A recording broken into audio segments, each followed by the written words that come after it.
Hi, everybody. Welcome to Just Thinking Out Loud. My name is Desiree. I am speaking with Brendon Marotta today, who is the filmmaker for American Circumcision, a movie that you might have seen.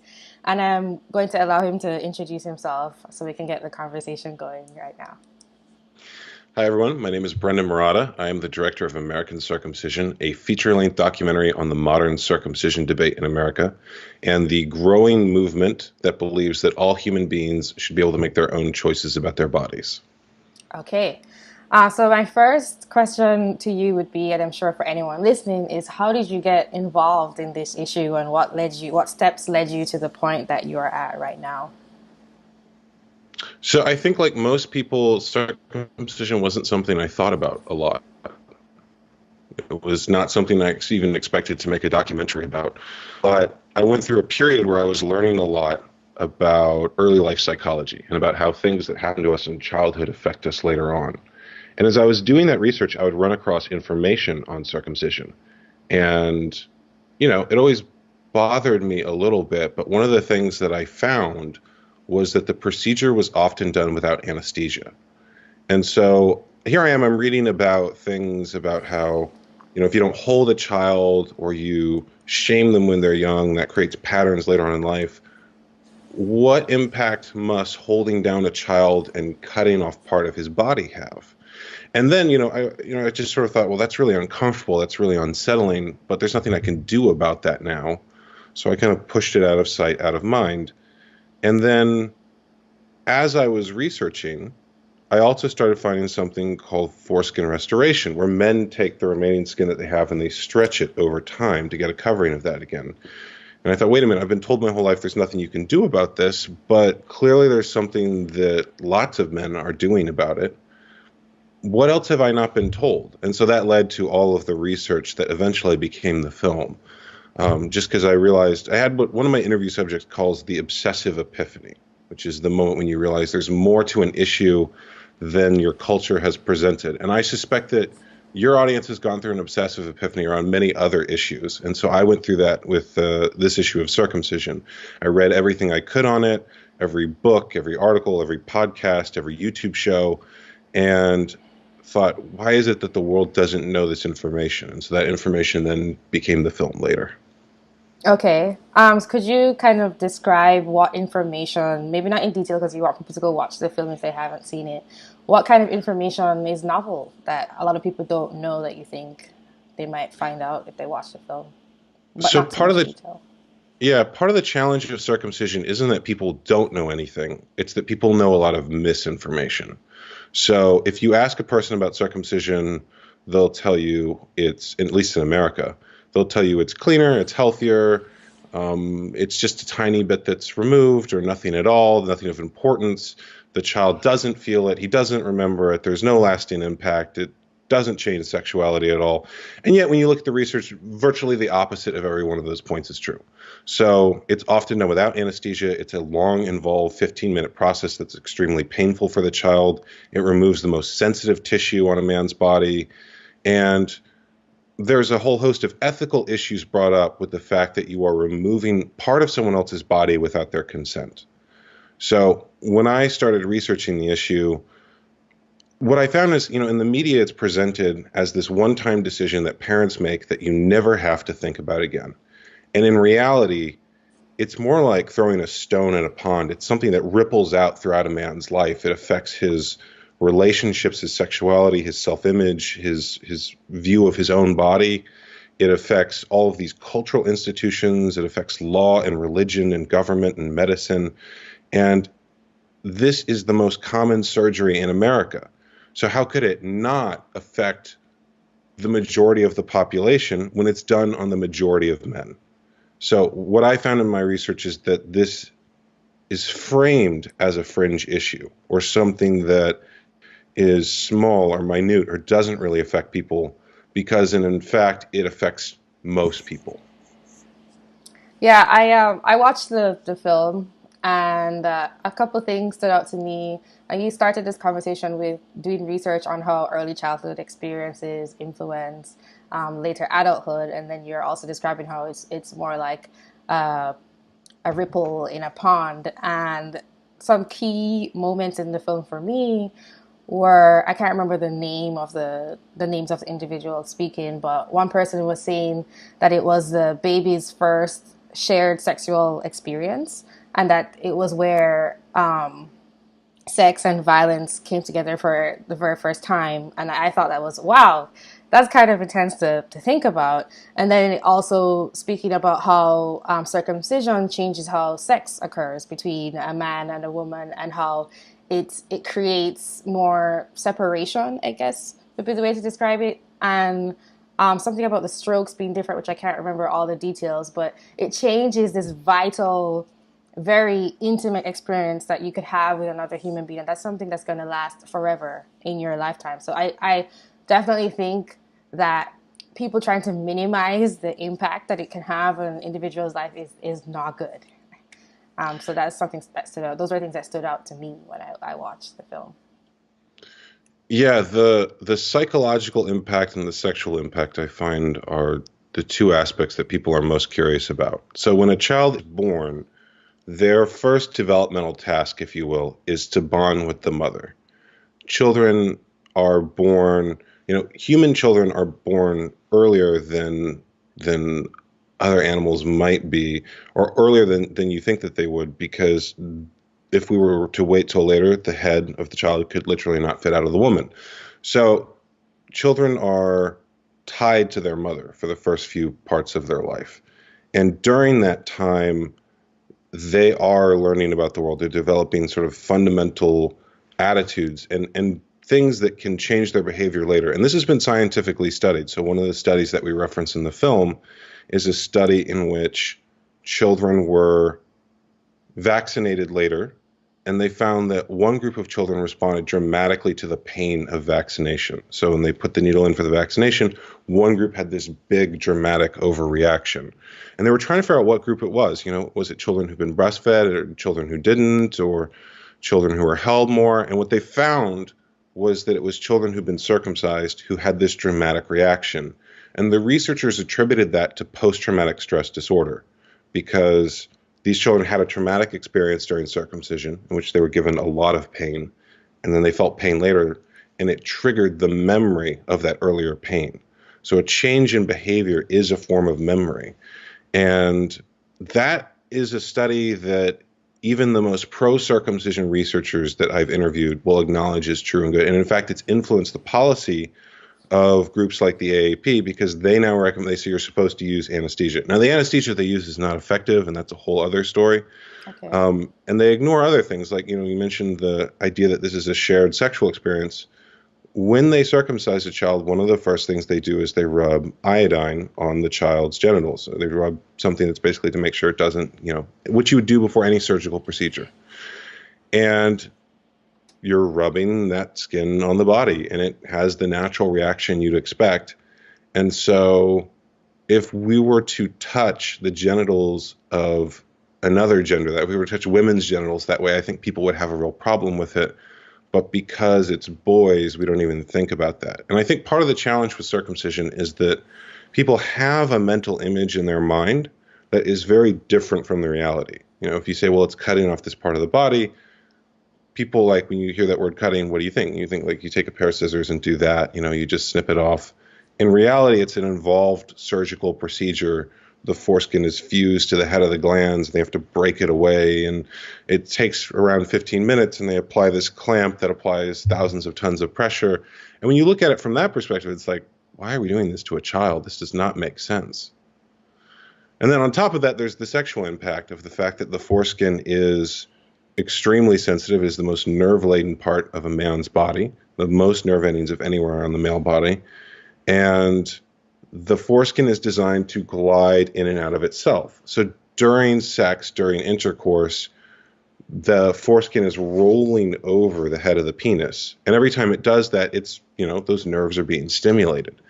When that's removed, then you don't have that gliding sensation, and so the man has to stimulate himself through long strokes in the woman. So instead of two layers of skin constantly being stimulated, there's one layer that's being stimulated only through the friction of sex. And so the man has to create more friction, in order to get the same amount of stimulation or something comparable. I mean, it actually can't be the same because you don't have the same nerve endings. So Mm. he's working harder with less stimulation. And, that changes sex for both partners. Yeah, I think it's something that it seems, once you really hear about it, it seems so vital and important to society because it's at least in America, it's half of the population almost. Not exactly because not everybody does, but it's a Right. really high proportion of a significant proportion of the population. And I keep wanting to go back to the impact on later adulthood. Um, Something else that stood out to me in the film was that people used to think that babies don't feel pain. Like I heard that and I was like, what? That sounds so ridiculous. But medical doctors used to think that. That's kind of amazing. But yeah, I think it's something that society is blind to. And I'm really glad that your film is out and that people can learn more. There's a lot I didn't know about the gliding, the mechanics of it. I didn't really fully understand that myself. Could you talk a bit about the procedure itself because I watched and I had tears in my eyes like when I was and they blurred stuff out so you couldn't see everything and it was obvious it was just it was like you were watching someone being tortured and I guess like as doctors or people in the medical profession you have to not you have to but eventually you become somewhat desensitized but it's something that I guess goes on not behind closed doors, but kind of behind closed doors for very frequently. And I think not actually seeing it, because you don't actually see it, but sort of seeing it with a bit of the visual censorship that happens in your film, I think is a very different experience than simply hearing about it, like what you were saying. Could you like describe a bit what actually happens in those Yeah, 15 minutes? a lot of the activists I've interviewed say that seeing the procedure for the first time is what made them become activists on this issue. So the version on Netflix is blurred, the version on other platforms is not. And when we did a tour with the film, there's a graphic on screen that says, we're about to show the procedure and that the full procedure is 20 minutes and we're only going to show you 2 minutes. And every screening we did, there's 2 or 3 people who would step outside and then they just knew for those 2 minutes that was not something that they were going to be able to watch. Their uh, constitution was not one that could handle seeing something that graphic. And there's usually a few people who cry during that scene. And yet, the version that we show in the film is what you might call a best case scenario for circumcision. So it's one where the doctor is really conscious of the pain aspect and actually uses anesthesia the way that you're supposed to.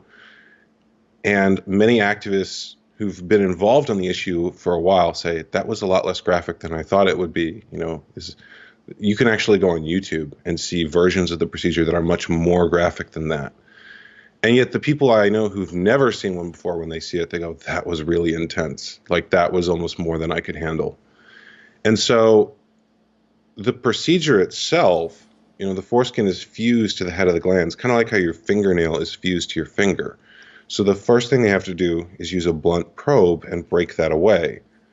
And I mean, you can imagine if you were to put an object between your fingernail and your finger, that's really painful. So that's the first thing that they do. And usually when you see video of the procedure, that's when the child's dramatic reaction begins. That's when they start screaming and screaming in a way that you do not hear children scream. So there's one sound that a child makes when he's uncomfortable or he wants attention or he wants to be fed. It's not that sound. This is a distress call. Mm-hmm. And then there is a clamp applied. Usually it's something called a Gomco clamp that applies thousands of tons of pressure to the foreskin to a circle around it and sits on there for 5 minutes to basically make it so that the doctor can cut that part of the body away. But it's on there for 5 minutes, and you have to wait 5 minutes for it. So for 5 minutes, there's thousands of tons of pressure on that part of the body. And some doctors will tell you that the child sleeps right through the procedure. And when that happens, what's really happening is that the child, because he cannot escape physically, is escaping psychologically. So there are some children who scream through the whole thing, and then there are some who simply can't handle it and just check out. Like they go somewhere else because it's too painful for them to psychologically be present in their body during that. And then that part is cut away. So then that's when they actually do that. And people think that the circumcision scar is the only effect that this has. In reality, everything above the scar is scar tissue, because the head of the penis itself had to have the foreskin, pushed away from it. Again, like the way you pull a fingernail off. So when you for some people just seeing the procedure, it's like, that sounds awful. I do not want that happening to a child. Why would you do that? And I think part of the reason that doctors believed that infants did not feel pain is two reasons. One, in America, people used to give birth under full anesthesia. So they would just put the mother under, and then the child would come out also under full anesthesia because the mother had it put in her system. And that's actually a really bad way to give birth. Like, human beings are capable of giving birth without being injected full of anesthesia and chemicals and being basically put to sleep to do it. Why is it a bad way? Because why? Could you explain why is it bad? So it's a couple different things. As a rule, generally, any time that you disrupt a natural process in the body, I mean, there are all sorts of things that are supposed to happen during birth for the mother and child to bond. And one of the places I'm actually speaking this later this year is a place called the Association for Pre and Perinatal Psychology, which is a place or a psychological group that focuses on the idea that what we do to children early in their life makes a significant difference. And there is a thing known as birth trauma, in which people who have had particularly traumatic births have that affect them later in life in some way.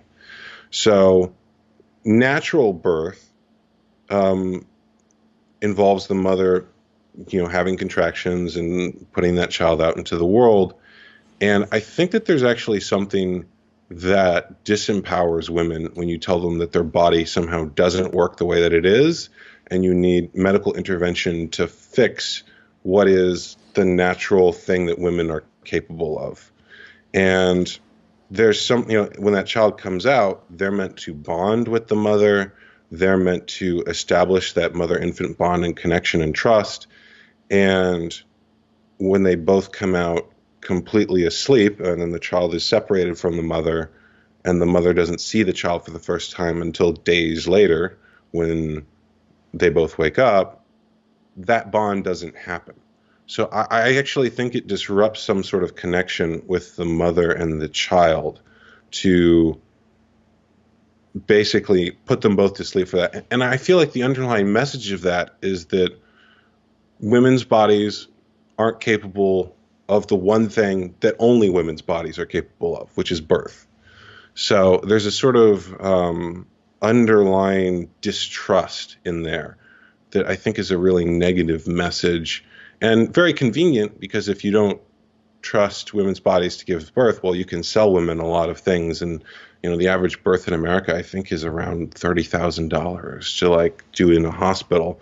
It's a lot of money. Whereas if you just believe that you could go and have a baby, you wouldn't have to give them all that money.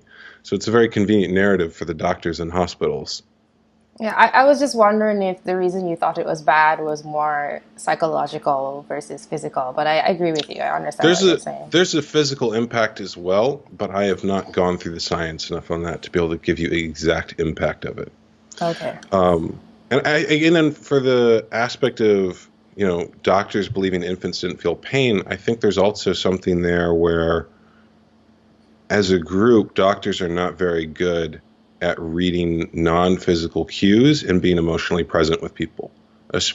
During surgery, one doctor who I interviewed, he used to do circumcisions, and he said he eventually heard the cry of the baby, and when he heard that, he stopped.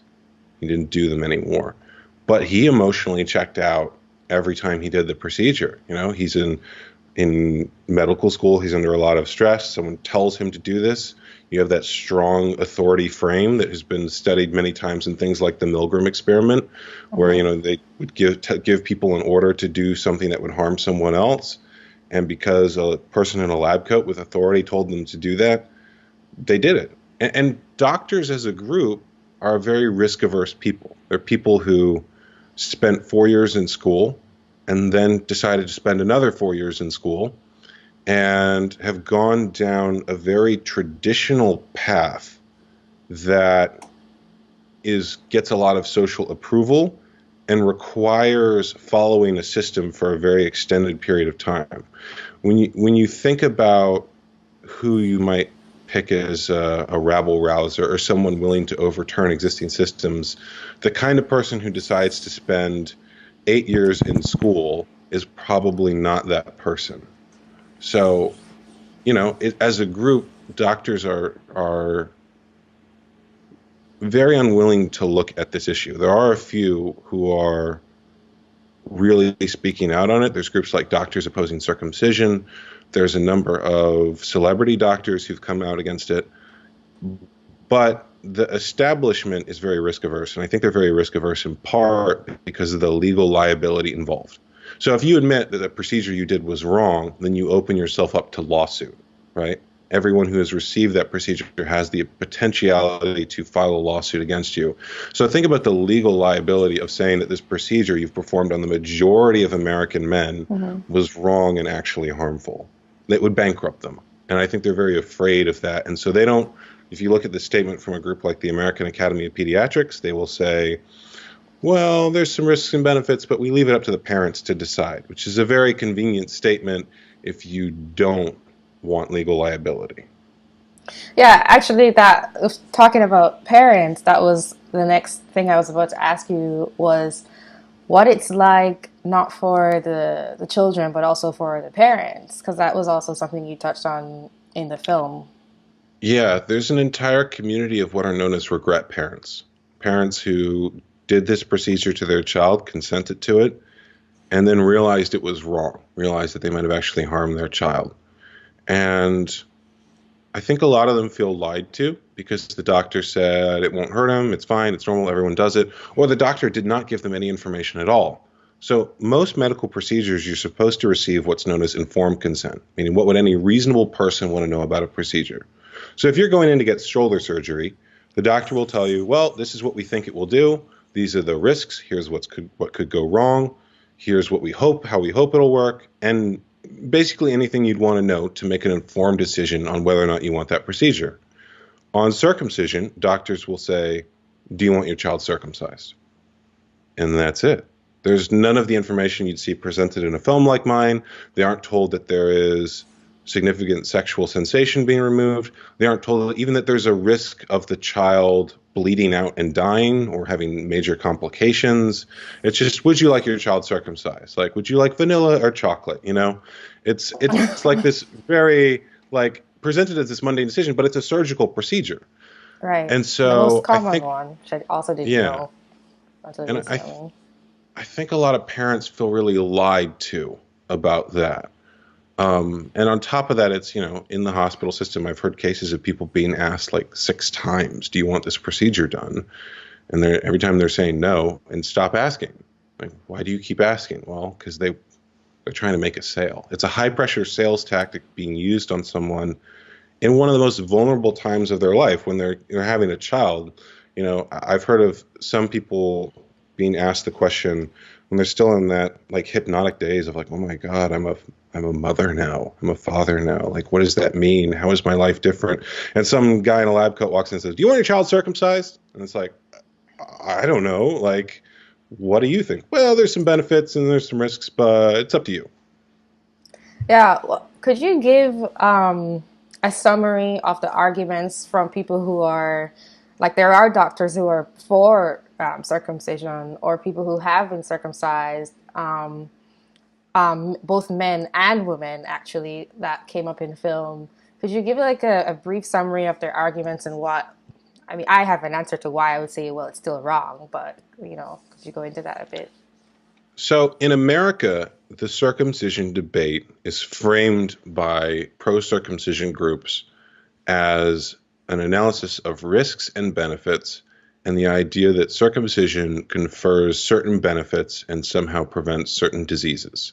So their frame is that this is a preventative health measure similar to vaccines, and that if you do this, your risk of certain diseases like HIV, STDs, urinary tract infections is reduced, and that it's basically negligible enough that it's up to the parent, but we think there's some benefits. That's sort of the frame that they present. Overseas, I should add, in Europe and the rest of the world, it is not viewed that way. European medical groups have routinely condemned circumcision. There's a bill being explored in Iceland and Denmark, and I believe now Sweden, to potentially ban circumcision and say that you can only do it if you're a consenting adult. So if you're an adult, you're the age of 18, you can have any procedure you want done on your body, but we think that children should be protected. But in America, they sort of frame it as this risk-benefit analysis. Now, what's interesting about that frame is that we don't use it on any other part of the body. So you wouldn't ask, like, what are the risks and benefits of cutting off my ear? If I cut off my ear, am I going to get less ear infections? Will I not get swimmer's ear? You would just sort of assume, well, that's part of the body and it has a function, so you should keep it. And more than that, even if you were to cut off the ear to prevent those problems, you couldn't do that to someone else. That Right. person might want their ear. But on this part of the body, the most sensitive part of the body, the most intimate and personal part of the body, people frame it differently. So that frame is something that a lot of activists are challenging. And you can go through the studies that they have showing supposed medical benefits. So, for example, in the film, we go really deep into the HIV studies and those claims. And when you get into the data of those, I don't think the data is compelling or convincing. And there's a lot of methodological errors. There's a lot of things that don't really add up or make sense. But in order to do that, how many people read academic journals and scientific studies, and how many people actually go into the data table of those studies and do any kind of critical analysis? Most people read a headline that says circumcision prevents HIV. They go, well, that sounds great. I don't want HIV. I'm circumcised. Good to know. And they move on with their life, right? Right. So, and on top of that, even that frame is one that we don't take with any other part of the body, and we don't take with women's bodies. So there's studies suggesting that female circumcision female circumcised women have the lowest rate of HIV in the world. But we would never do that to women because we just feel like women have the right to their own bodies and their own choices. And even if those claims were true, they would not matter because that doesn't address the human rights claims, and it doesn't address the sexual claims, the claims about trauma. So it is something where I'm familiar with those studies. I can go into them. Our first edit on the HIV studies was an hour long, and we talked about how more people left those studies than stayed in. We talked about how there's dozens of contra studies that show the opposite, including by the authors of the studies that are being used to claim it has benefit. Right. We talked about how just lots of methodological errors, and the fact that the way that they were carried out, you couldn't do in the United States. You couldn't do a study where you give people the equivalent of $10,000 in free health care and then have them give you an unbiased response, right? And the moment you Right. start giving that amount of money, especially to people who, in parts of Africa that do not have the same level of wealth as Americans, you're going to have some skewed results, and there's going to be a situation created where you expect certain people, the subjects you're working with have an expectation to maybe give you the answer they want. Yeah, I'm not a fan of it at all, as you would expect.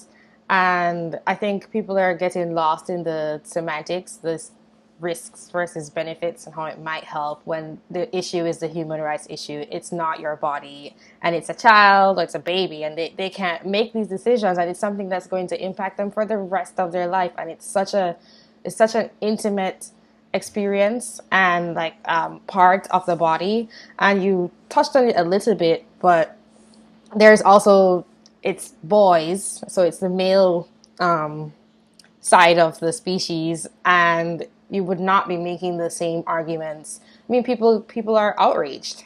People have, I think they've had campaigns. I've heard a lot more. I mean, maybe it's due to the speakers I listen to, but outside of my own personal interest, I know that I hear way more about female circumcision, about how terrible that is. Usually they're talking about some part in Africa or something, but it doesn't, but there's a struggle and a fight to get the voice out and the word out when it comes to boys. Yeah, I think that has a lot to do with how our culture perceives both men and women. So men are seen as more expendable in some way. There's the idea of male disposability, that men are expected to do things which are unsafe for the good of the tribe. And at the same time, I think that our blind spot, actually, I said this in an interview I did nearly 2 years ago now. I said that I thought that female circumcision would become legal in America because of our blind spot on male circumcision. And now it has. So there was a recent court case overturning the federal ban on female genital cutting in America. Right? There was Could you give a date? For the court case, Yes, it happened this winter. I don't know the exact month. I think it was November, but that's I'd have to okay. check. The But winter. there was a Muslim group in Michigan that practiced female circumcision, specifically what's known as the ritual nick. So they don't remove any tissue, they just draw blood from that part of the body. And there was a federal case against them, and they said, what we are doing is less invasive than male circumcision, and we have the right to practice our religion. So they made the same argument that many advocates of male circumcision make. And many female circumcision groups that promote female circumcision, are now taking the same frame. They're saying, we think there's medical benefit to female circumcision. It's our religion. It's our tradition. It's our cultural choice. We think it looks better. All of the same arguments you see made on male circumcision are now being applied to female circumcision. And if you accept the frame that you can do genital surgeries on children, there is a valid argument to be made that we should apply those rules equally. And so now the federal law against female circumcision has been overturned, and there's a lot of groups scrambling to now put up state laws, because there's only, I believe, 29 states that have a state law against female genital cutting. But I don't think those are going to hold, because the equal protection argument still applies. There is still an argument to be made that you are banning one type of genital cutting practiced by one culture and one set of religions, and allowing genital cutting that is practiced by another set of cultures and religions. So there's an unequal standard being applied here. And the people that want to allow male circumcision, I think, are going to be willing to throw women under the bus so they can continue their genital cutting tradition. And it's a slow thing happening, and I don't like it, and I think it's very bad. But that's sort of the speed that courts move at, and there's a lot of interest from groups against female genital cutting to maintain the same narrative, because I think a lot of their funding is based in that. So if they say, hey, people who are funding our organization, we actually think that maybe you're doing something bad too, that funding might dry up and they might not receive the same amount of money. But I think the idea that you can somehow say that it's okay to cut one gender and not another is a losing strategy that's going to cost them the gains that the movement against female genital cutting has made. And what you're seeing now is that a lot of groups are banding together on the idea of genital autonomy, the idea that you have the right to your own body. If you're 18, you can get any procedure you don't want, but children should have the right to an intact body. And they say that on male genital cutting, they say it on female genital cutting, they say it on intersex children. Everyone has the right to the body they're born with. Yeah. it I was just thinking that it brings up these really fundamental ethical questions when you were talking about male expendability. I think that that has evolved through some biological function in terms of how the species, gets resources for itself and reproduces. And then also I was thinking about the parent and child dynamic where the child is basically owned by the parent. And I'm not sure that we've really had well thought out and resolved discussions as a society about these things. Right. Yes, there's been a lot of discussion around women's rights and women's issues, but we haven't really had a similar movement around men. And I think this issue is really challenging for men because men don't want a victim identity. Men do not want to be seen as weak or harmed in some way. And so admitting or talking about anything that might imply weakness or harm is really difficult for men. We socially reward men for sacrificing their comfort for the good of the tribe. So if a man works longer hours, if he does something like the military or police or firefighting in which he puts himself in harm's way for the good of others, there's a lot of social reward for that. Yeah. And if you complain or you say that somehow you've been harmed, that feels to many men a bit like the opposite of being willing to sacrifice your comfort for the good of the tribe. But on this issue, I would argue that men, by talking about it, are sacrificing their emotional comfort. They are doing something that is very uncomfortable for them, and they're doing it for the good of the tribe, for their future children, for future generations, for the protection of others. It's just that Okay. because society doesn't understand this issue, we don't socially reward men for that. And yet they are actually doing something very brave by talking about this and something that will benefit the tribe. Could you talk a bit more about the restoration movement and what men are doing to overcome these issues? So one of the things that I've read is that men heal differently than women. Women tend to do really well in talk therapy, and men tend to want to do something in some way. They want a process they can go through. And for a lot of men, restoration is something that helps them in that way. So restoration, like we mentioned, there's complex nerve endings in the foreskin, and you can't get those back. Those are gone, although there may be ways to get them back in the future. So what men will do is they'll stretch the remaining skin that they have over time, just a little bit of stretching each day. And the men who do this say it's not painful, it's just a bit of tension. It would be like the way that some people, they put a gauge in their ear and they just stretch it over time, and then their ear becomes longer. Same principle apply. Just a little bit of tension each day allows that to grow until they have something that acts like a foreskin and covers that part of the body and can do the gliding motion. And a lot of men who've done this report a significant increase in sexual sensation. So if you're circumcised, you have what's known as keratinization. It's a tough layer of keratin that builds up on the skin over time. You might experience something similar to this if you work with your hands a lot and you get calluses on them, or your elbow probably has a bit on it. It's just if you rub something over time, it's going to develop a layer of protection. And the foreskin the head of the penis is mucosal. So it's like the inside of your lip. It's meant to be slippery and wet. And if it's being rubbed against whatever you're wearing all the time, it'll develop this sort of layer of protection on it. And one of the first things that happens when you cover that part of the body is that layer of keratin goes away.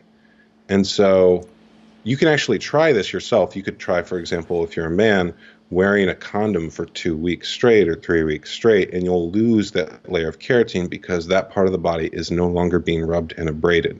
And once that happens, that part of the body is more sensitive. Plus, you get the gliding sensation of the head of the penis moving inside a sort of facsimile foreskin. So one of the people who I talked to was a guy who had all three. He had sex intact. He was circumcised as an adult, and then he found out what a huge difference it made and restored his foreskin. And one of the things that he said, he's a bit of a legend in the foreskin restoration community, he'd said that sex intact was a 10, circumcised was a 3, and restored was a 7. So that sort of gives you an idea of the difference in sensation. And like I mentioned, it doesn't give all the sensation back, but it gives a lot. So another story that I heard as I was researching this was someone who'd been unable to have kids. He did not have the sensitivity to finish inside his wife, and after he restored, he was able to. So it's a significant difference, and one that some men are doing because they want to sort of reclaim their body. They want to have the sense of power over their body. You know, as one person put it, I was born with a foreskin, I'll die with one. And it's just like I want that power and to reclaim my body in that way. And others, it's I just want the sexual sensation. I want that increased pleasure. And it's sort of different person to person, but some do get sort of a healing thing from it. Now, there is an idea of using regenerative medicine to regrow that part of the body. So people are talking about using things like stem cells. You know, we've used stem cells to regrow people's fingers. There was actually one case where they used stem cells to regrow the inside of a woman's vagina.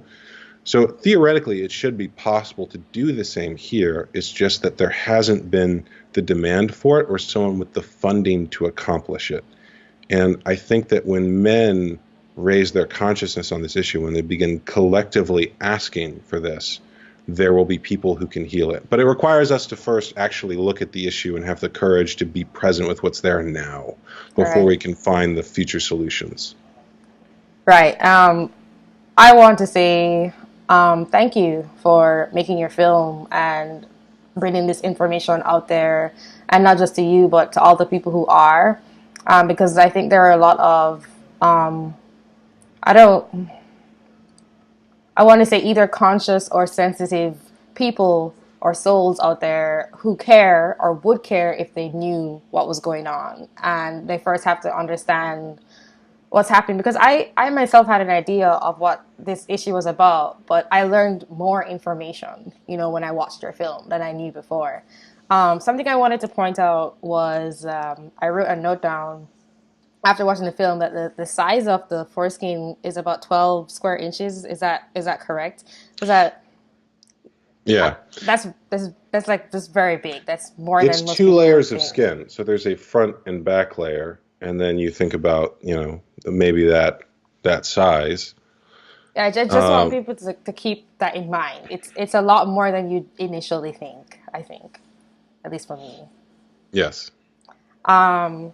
And I myself have gone over what I wanted to ask you, but is there anything else that you think my audience should know, or places you want to send them to do more research, or things you want to ask for, even? So I think that most people on an issue like this, or a lot of people, feel like there's nothing they can do. And I actually think there's a lot you can do. This is an issue that, when I look at the activist groups that are involved on it, they're doing a lot with very little. And I suspect that the people in your audience all have a unique skill or superpower of some kind that they could apply to this. So you have a YouTube channel, you're using that to educate your audience about this issue. I suspect other people who are following you have similar resources or different resources or their own unique ability. And I would just encourage them to see if there's a way they can apply those to this issue. And I would say, too, that I think a lot of people have an idea that if they talk about this issue or they explore it, that somehow they're just going to feel bad all the time. Like if there's that stereotype of, well, I'll just spend all my time not do anything, blaming my parents for what happened to me. And my experience has been the complete opposite. I think when you are willing to look at the things you've experienced and the shadow aspects of your own consciousness in life, then you can move past them.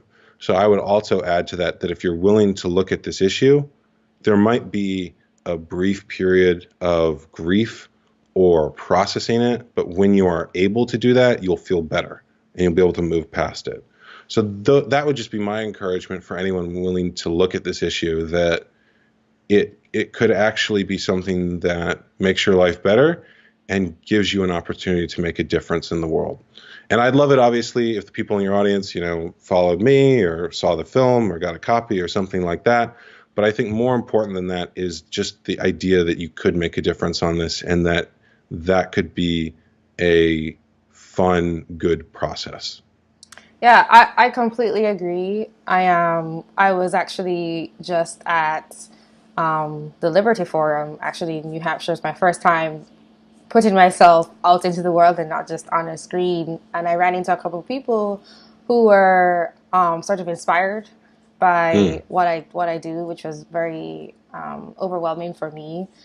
But I think a lot of people don't recognize their own ability to do things. Like you have your own connections, and I think it will help you on your, I guess, self-developmental journey to do things like this. Because I think that when you explore these really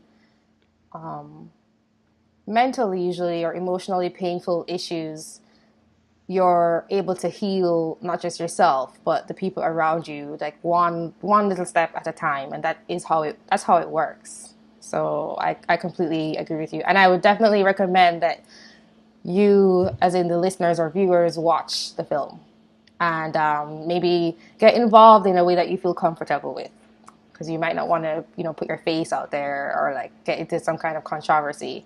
But I also agree with what you said. Yeah. And there's nothing else. Okay, maybe there's something else you want to say. Well, I was going to say, if you want to get the film, it is on circumcisionmovie.com, and you can find me at BD Marotta on all social media networks. Okay. So I think that's it. Unless there's anything else you want to say, just want to make sure. I could talk for another 2 hours about the subject, but we'll leave it at that for now. Okay, well, thank you so much for coming on my channel and discussing this issue and talking to me about it and enlightening me on a lot because I didn't know a lot. I also want to remind the viewers and listeners that you can support my channel by donating at justthinkingoutloud.tv/donate to keep more content coming. And you can find Brendon on Twitter. I can't remember your Twitter handle, but if you just search his name. At BD Marotta, so it's my first two initials and my last name. Okay. And he already said where to find the movie. So, yeah, thank you Yep. for coming on. Thank you.